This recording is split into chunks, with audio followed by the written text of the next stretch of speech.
পুষ্পেন্দুবাবু ও দিব্যেন্দুবাবুর ধারণা ওই গীতার মধ্যেই আছে 85 ভরি সোনা। সেই গীতা নিয়ে আমি বাড়ি ফেরার পথে এক ভয়ানক কাণ্ড হলো।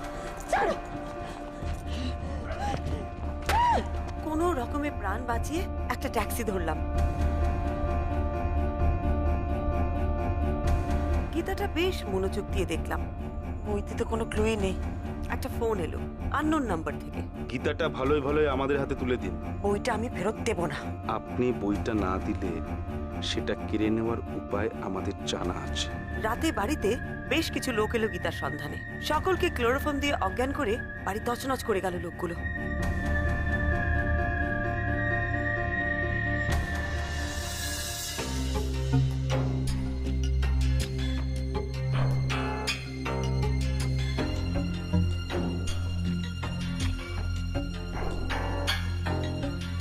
ক্লোরোফর্মের গন্ধ না?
আস্তে আস্তে, আরে হট করে উঠো না, মাথা টলে যেতে পারে। আস্তে আস্তে। কি হলো বলো তো ডাক্তারবাবু, শরীরটা এরকম লাগছে কেন? শুধু তোমার নয় পুরি, সবার। তুমি কাল কিছু টের পাওনি? টের পাবো? কি টের পাবো? কি হয়েছে? শান্ত হও বলছি, শান্ত হও। এ কি? আস্তে আস্তে। ঘরের কি অবস্থা? এই দেখো। আরে আরে উড়ে যাবে। এ বাবা, এই ঘরের কি কাণ্ড হয়েছে? আমি বলছি। এইসব কে করলো? হ্যাঁ, এ কি? আস্তে আস্তে ঘরের আস্তে আস্তে আমি বলছি। কালকে 4টে লোক আমাদের বাড়িতে ঢুকে আসে, মানে একটা মাছটা কি দিয়ে আমাদের বাড়ির দরজাটা খোলে। শোনো, কিছু হয়নি। শান্ত শান্ত শান্ত হও। কারণ ক্লোরোফর্ম দিয়ে সবাইকে তারপরে সেন্সলেস করে দেয়, আর তোমাদের ঘরটা তন্ন তন্ন করে কিছু একটা কারণে খোঁজে। তারপর ওদেরকে ধরতে গিয়ে দেখি তোর এ কি, তোর হাতে কি হলো? অরম, কি হয়েছে তোর? কিছু হয়নি, ওটা ওই গুন্ডাদের সাথে মারপিট করতে গিয়ে ছুরি লেগে গেছে। ও ঠিক হয়ে যাবে, আরে ঠিক হয়ে যাবে। বাড়িতে গুন্ডা ঢোকে দেখেছো? বাবা মা ঠাম্মা বাচ্চাগুলো সব বলছি বসো। মাথাটা কি ঘুরছে কেন বলো তো? শোনো, সবাই ঠিক আছে। হ্যাঁ, আমি সবাইকে চেক করে নিয়েছি। সবার বাবা মা ঠিক আছে, ঠাম্মা ঠিক আছে? আমি বলছি। কোথায় ওরা সবাই? কোথায় আছে? আমি গিয়ে দেখবো। আমি বলছি তো সবাই ঠিক আছে, আমি দেখে নিয়েছি। আমার তো সবার আগে সেন্সটা ফিরেছে না, সবাই ঘুমোচ্ছে। মা বাবা ঠাম্মা সবাই ঘুমোচ্ছে, বাচ্চারাও ঠিক আছে। Nothing to worry. হ্যাঁ, শান্ত হও। বৌমনি কিচ্ছু হয়নি। ম্যাক্সিমাম ওদের একটু মাথা ধরবে, হয়তো একটু গা বমি করবে, কারোর কিচ্ছু হবে না, নাথিং সিরিয়াস। কিন্তু একটা জিনিস বলো, যে ওরা স্পেসিফিক্যালি তোমাদের ঘরে কি খুঁজছিল?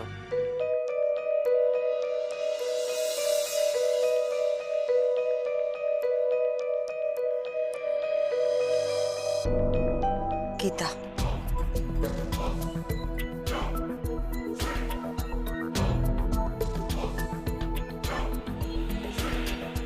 গীতা?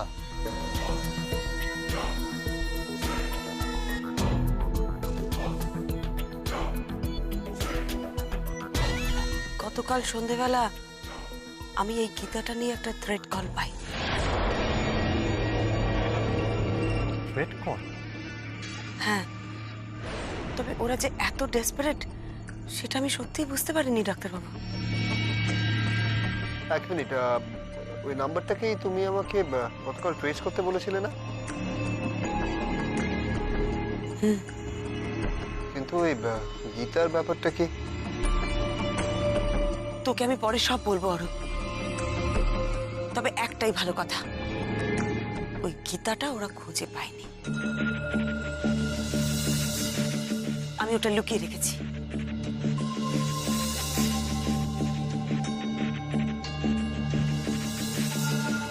কোথায়? এক্স্যাক্টলি, ওরা তো ওটা ঘরটা তছনছ করেছে, মানে জিনিসটা কোথায় রেখেছে?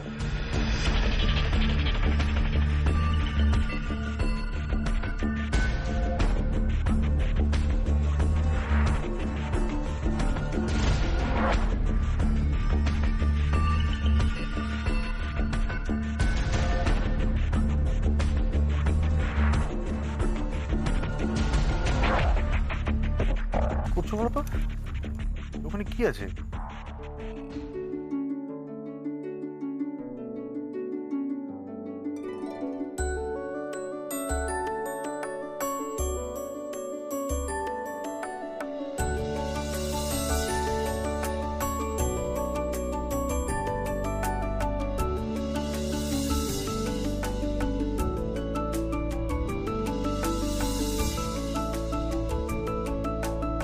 আচ্ছা মামনি, কালকে কারা এসেছিল সে বিষয়ে তোমার একটা আইডিয়া আছে? তোমাকে বলো না কারা এসেছিল, তাহলে আমি সেভাবে কেসটাকে সাজাই। কারা ঢুকেছিল সেটা না জানতে পারলেও কারা পাঠিয়েছিল সেটা আমি আন্দাজ করতে পারছি। সেটাই আমাকে ইমিডিয়েটলি বলো, তাহলে আমি তাদেরকে তুলে নেওয়ার ব্যবস্থা করি। না অরূপ, এখনই তোলার ব্যবস্থা করিস না, আর একটু অপেক্ষা কর। আগে আমি একটু বুঝে নিই, তারপর আমি তোমাদের বলছি সবকিছু। কে ফোন করছে দেখতো অরূপ? স্বর্ণেন্দু বাবু। হ্যাঁ স্বর্ণেন্দু বাবু বলুন। হ্যাঁ, নমস্কার মিসেস মিত্র। আপনাকে আমি সকাল সকালই বিরক্ত করলাম। মানে ওই গীতার রহস্য কিছু বুঝতে পারলেন? এখনো বুঝতে পারেননি স্বর্ণেন্দু বাবু, তবে এইটুকুনি বুঝতে পেরেছি যে এই গীতার মধ্যেই রহস্য আছে। তাই কখনো এটা ছিনতাই করার জন্যে কিছু গুন্ডা আমাকে বাইক নিয়ে তাড়া করছে, আবার কখনো এই গীতাটা নেবার জন্যে আমাদের বাড়িতে চোর ঢুকে আসছে। কি বলছেন আপনি? আপনার উপরে অ্যাটাক হয়েছিল নাকি? সরাসরি নয়, তবে গতকাল রাতে 4 জন লোক ঢুকেছিল আমাদের বাড়িতে এই গীতাটা চুরি করার জন্যে। বাড়ির সবাইকে ক্লোরোফর্ম দিয়ে অজ্ঞান করে আমার ঘরটা একেবারে তছনছ করে দিয়েছে। সে কি কি সাংঘাতিক ব্যাপার! হ্যাঁ মিসেস মিত্র, আপনারা সবাই ঠিক আছেন তো? হ্যাঁ হ্যাঁ, আমরা সবাই ঠিক আছি, আর আপনার গীতাটাও ঠিক আছে। ও হ্যাঁ, একটা কথা স্বর্ণেন্দুবাবু, আজ কিন্তু আমাকে আপনার মায়ের বাড়িতে একবার যেতেই হবে। ওখানে যাবেন? কিন্তু মিসেস মিত্র দেখুন, কারা এসব করাচ্ছে সেটা তো এখন পরিষ্কার। আর আমার দাদা দিব্যর ফ্যামিলি তো এখন ওখানেই আছে। এর মধ্যে ওখানে যাওয়া কি ঠিক হবে? কিন্তু স্বর্ণেন্দুবাবু, আমাকে তো যেতে হবে, না গেলে তো এই রহস্যের উদ্ঘাটন হবে না। ছি ছি মিসেস মিত্র, দেখুন আমার জন্য এরকম একটা ঘটনা ঘটলো, আমার খুব খারাপ লাগছে। আপনি এরকম একটা ঘটনার সঙ্গে জড়িয়ে পড়লেন। আসলে ওরা যে এতটা মরিয়া হয়ে উঠবে সেটা আমি ভাবতেই পারিনি মিসেস মিত্র। আপনি আর কি করবেন বলুন? মিসেস মিত্র, আমি বলে কি আপনি কেসটা ছেড়ে দিন।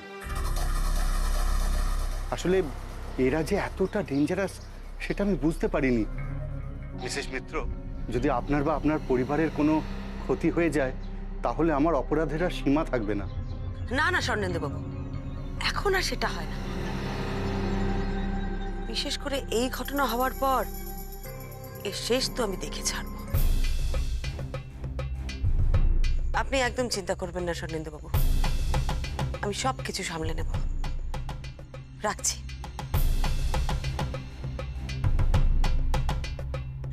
অরূপ, বাড়ির সবাইকে দেখে আমি একটু বেরোবো, তুই আমার সাথে যাবি তো? Sure. আর যেতে যেতে আমি তোকে গীতার রহস্যটা বলবো, হ্যাঁ? শোনো শোনো শোনো পরি, তুমি যেখানেই যাবে একটু সাবধানে, মানে নিজের শরীরটার দিকে একটু খেয়াল রাখো please। হ্যাঁ রে বাবা, আমি আমার খেয়াল রাখবো ডাক্তারবাবু, তুমি একদম চিন্তা করো না। তোমার পরি একদম স্ট্রং। শুধু আমার একটা জিনিসই খারাপ লাগছে ডাক্তারবাবু, আমার জন্যে বাড়ির সবাই কত কষ্ট পেলো বলো তো। আরে তা কত ভুগতে হলো না সবাইকে। আরে না, ওসব নিয়ে তোমায় ভাবতে হবে না। তুমি শোনো, তুমি একদম স্ট্রংই থাকো, হ্যাঁ একদম। চলো না, সবাই কি করছে একটু দেখে আসি, তুমি আমার সাথে চলো। আচ্ছা চলো চলো চলো চলো চলো চলো। বাপরে, আজকালকার যুগে 85 ভরি সোনা এক্স্যাক্টলি কতটা হবে ঠিক? 85 ভরি সোনা এতটাই যতটা স্বর্ণেন্দুবাবুর আশেপাশের সব লোককে একেবারে পাগল করে দিয়েছে। সে তো নিশ্চয়ই। দেখো, ফ্রিতে কোনো জিনিস পেলে সেটা তার কম মনে হয় না। এই প্রীতিকরা মজুমদার ক্যারেক্টারটা ভারি ইন্টারেস্টিং। তোর এরকম মনে হলো কেন?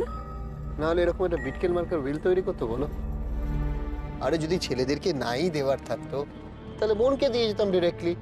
এত হেয়ালি, এত সাসপেন্স করে একটা উইল তৈরি করলো, সেটা যদি না হতো এত প্রবলেমই হতো না।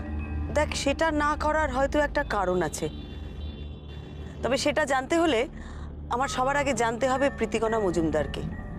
আর আমার মনে হয় গয়না খোঁজার থেকে সেটা জানা অনেক বেশি ইন্টারেস্টিং হবে। হ্যাঁ, ভদ্রমহিলা বিচিত্র হলেও ছেলেগুলো কিন্তু ক্রিমিনাল। এখান থেকে একটা রাইট টার্ন নিয়ে নেবেন। আচ্ছা মেজো বৌদি, কালকে রাতে অতগুলো চোর বাড়িতে এলো, অথচ বাড়ি থেকে কিছু চুরি হলো না কেন? ইস, এত কিছু হয়ে গেল, টেরই পেলাম না। টের আর পাবো কি করে বলো?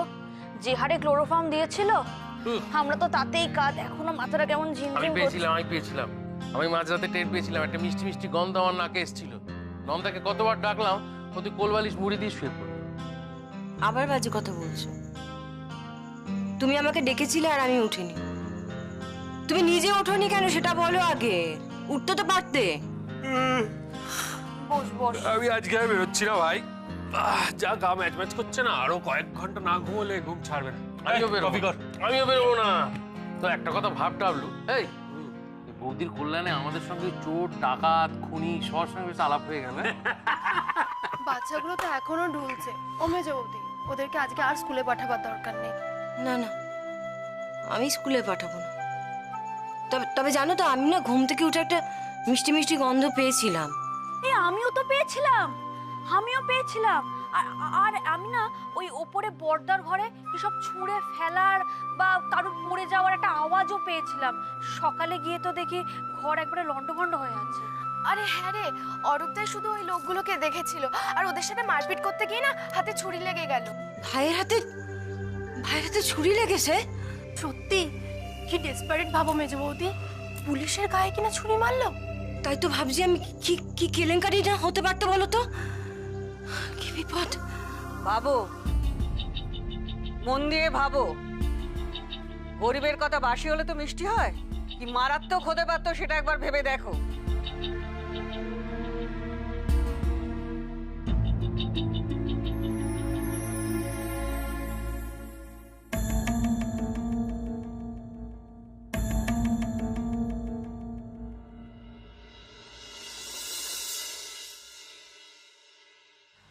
শোনো, কাকে চাই? স্মৃতিকণা দেবী আছেন? হ্যাঁ, উনি তো। ব্যাপার বলুন তো, কি দরকার মাসির আম্মাকে?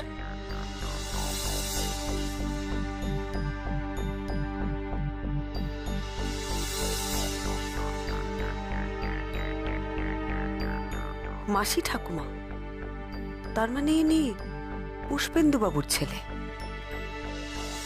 ওকে দাদা বলতে আমার বিরক্তি লাগে। পুরো গুন্ডা টাইপের ছেলে একটা।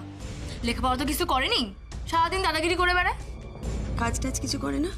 ওই যে জ্যাঠার লোহা লক্করের ব্যবসা করে প্রচুর টাকা, তাতেই তো ওর যত ফুটানি। দরকারটা ওনার সাথেই, ওনাকেই বলবো।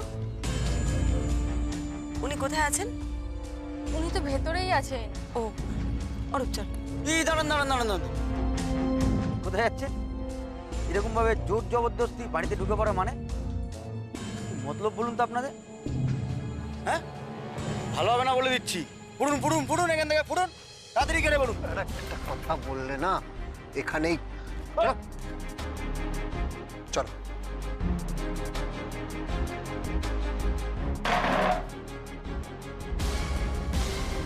মাসিমা, এতদিন ভালোই ভালোই বলেছি, এখন কিন্তু আর নরম হব না।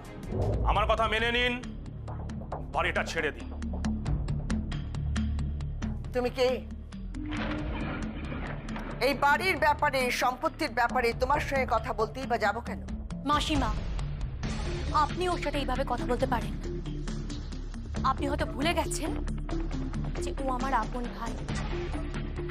নেহা তো ভালো ছেলে, তাই এইসব কথা শোনার পরেও আমাদের বাড়িতে ছুটে আসে, জাস্ট আমাদের হেল্প। ভালো ছিল, সাহায্য করতে এসেছে। তাহলে তুমি ওকে বলে দিও বৌমা যে ওর সাহায্য অন্তত আমার দরকার নেই। আমার নিজের ভালো আমি নিজেই ভালো বুঝতে পারি। মাসি, ও কি এমন ভুল বলছে? মা এমনিতেই গয়না গায়েব করে দিয়েছে, হদিশ পাচ্ছি না। আমরা যদি এই বাড়ির একটু অংশ ভোগ করি তাতে খারাপটা কোথায়? দিদি আমার নামে এই বাড়ি লিখে দিয়ে গেছে, তোদের ভোগ করার জন্য নয়। আহা, আমরা তো তোমাকে ফেলে দিচ্ছি না। এই বাড়ি ভেঙে যদি ফ্ল্যাট হয়, তুমি তো একটা ফ্ল্যাট পাবে। কি? বাড়ি ভেঙে ফ্ল্যাট? দেখো মাসি, তুমি যদি বাড়িটা প্রমোটারকে দিয়ে দাও তাহলে অনেক টাকা পাবে। সেটা আমরা সবাই ভাগ করে নিতে পারি। তাহলে এই পুরনো বাড়ি রেখে কি লাভ? তুমি তো একা মানুষ। আরে এটাই তো আমি ওনাকে বোঝাতে পারছি না। আপনারা একটু বলুন তো, এখানে আপনি ফ্ল্যাট পাবেন, জায়মাও ফ্ল্যাট পাবে, তার সাথে অন্য একটা ফ্ল্যাট থাকবে। এ তো আচ্ছা মুশকিল। আরে উনি তো নিজের ভালো নিজে বোঝেনই না।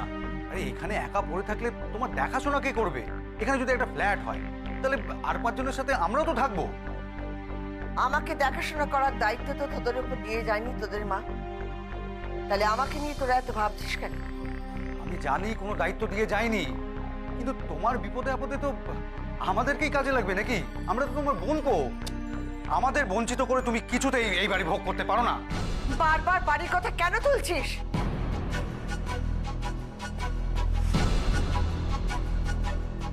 তোদের খুব গায়ে লাগছে তাই না রে? মা মরল, তোদের কোনো লাভই হলো না। একটা কথা আমি স্পষ্ট করে বলে দিচ্ছি, দিদি যা যা দিয়ে গেছে, যে ব্যবস্থা করে গেছে, তার বাইরে আমি কিচ্ছু হতে দেব না। সুতরাং এই বাড়ি তোমরা পাবে না, এই বাড়ি তোমরা পাবে না। পাবে না বললেই হলো? এই যে তোমার মা আমাদের ঠকিয়ে গেল, আমরা কি চুপ করে বসে থাকবো? এটা তো ঠিক নয় মাসি। আমরা গয়নাও পেলাম না, তারপরে বাড়িও পাবো না, এটা কি ঠিক? তার জন্য আমাকে বলছিস কেন? তোদের মা যদি চেয়ে থাকেন যে তোরা কিছু পাবি না, তার জন্য আমি কি করতে পারি? দেখো ছোট মাসি, অনেক কথা ঘুরিয়েছো। কি করতে পারি মানে? তুমি অনেক কিছু করতে পারো। এখন আমরা যা বলছি সেটা করলেই তো লাটা চুকে যায়। তুই কি আমাকে ভয় দেখাচ্ছিস? সবাই মিলে একজোট হয়ে ভাবছিস আমাকে চাপে ফেলবি? দেখো, ভালো কথায় বলে ফেললে এসব কিছু করতে হবে না। গয়না কোথায় আছে তুমি জানো তো? যদি জানতাম তাহলে তোদের মতো কুলাঙ্গার ছেলেদেরকে আমি কিচ্ছু বলতাম না। মুখ সামলে কথা বলো ছোট মাসি, নাহলে মাসি কাছে বলো সম্মান দেবো না। আহা, কি করছিস কি?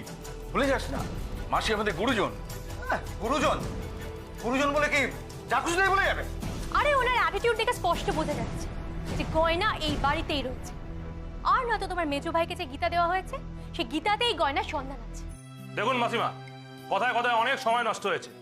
এবার আপনার দিদির গয়নাগুলো নয় বার করে দিন, আর নয় এই বাড়িটা আমাদের দিয়ে দিন। এক মিনিট।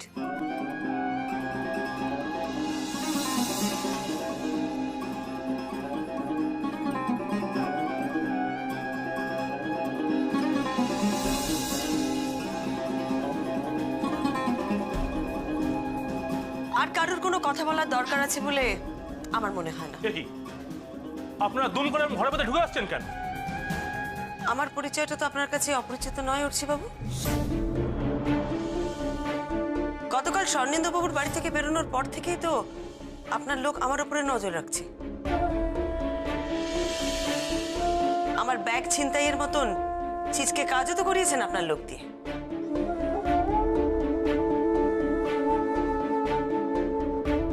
এছাড়া কাল রাতে আমার বাড়িতে গুন্ডাও পাঠিয়েছিলেন ওই গীতাটা চুরি করার জন্য। এত কিছু যদি আমার পরিচয় না জেনেই করিয়ে থাকেন তাহলে জানিয়ে রাখি, আমি প্রাইভেট ইনভেস্টিগেটর পরমা মিত্র।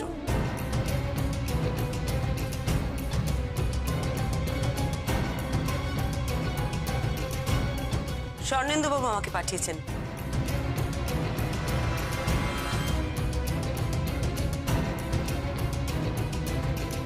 স্মৃতিকণা দেবীর প্রোটেকশনের জন্য।